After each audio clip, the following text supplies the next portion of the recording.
আপনাদের ৭১-এর কর্মকাণ্ড যে সঠিক ছিল না, ব্যাঠিক ছিল, ভুল ছিল, জনগণের পক্ষে ছিল না, তার জন্য ক্ষমা চাইতে অসুবিধা কি? তৃণমূলের নেতা কর্মী জনসাধারণ খালেদা জিয়াকে শক্তি জোগালো। খালেদা জিয়াও চ্যালেঞ্জ নিল, আমি দেশ ত্যাগ করব না। তিনি দেশ ত্যাগ করেন নাই, তিনি মোকাবেলা করেছেন, তিনি জেলে গেছেন।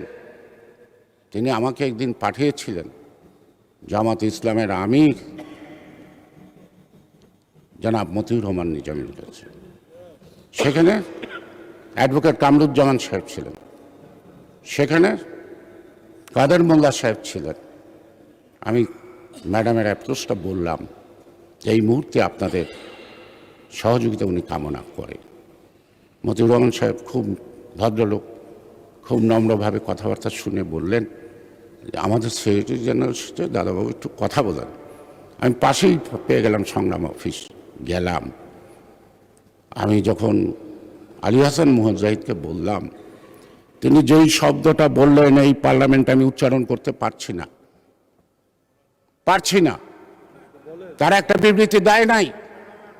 তারা বলেছে তারেক রহমান খালেদা জিয়ার অপকর্মের দায় জামাত ইসলাম নেবে না। আমি পরে আবার ফেরত আসলাম নিজামী সাহেবের কাছে। তিনি একটু বিব্রত বোধ করলেন, বললেন দাদাও যান, আবার আসবেন, আবার কথা হবে। আমরা কিন্তু তাদের বিচার যখন হয়, আমার নেত্রী বেগম খালেদা জিয়া বারবার বলেছে তাদের উপর যেন ইনজাস্টিস না হয়, বিচারে যেন স্বচ্ছতা থাকে, বিচার যেন প্রশ্নবিদ্ধ না হয়। এক পর্যায়ে তিনি মুক্তিও চাইছেন। বুকে হাত দিয়ে বলেন আপনারা খালেদা জিয়ার মুক্তি চাইছেন? একবার বলেন খালেদা জিয়ার প্রশ্নে আজকে আপনাদেরকে পতাকা দিচ্ছে, মর্যাদা দিয়েছে, তার মর্যাদা আপনারা কতটুকু রেখেছেন?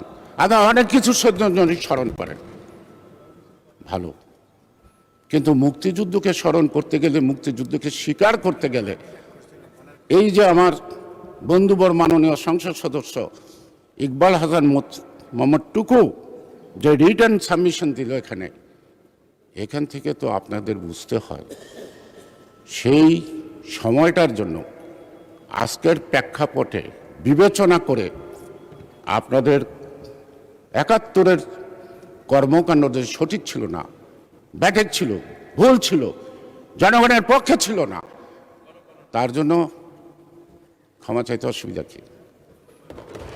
তার জন্য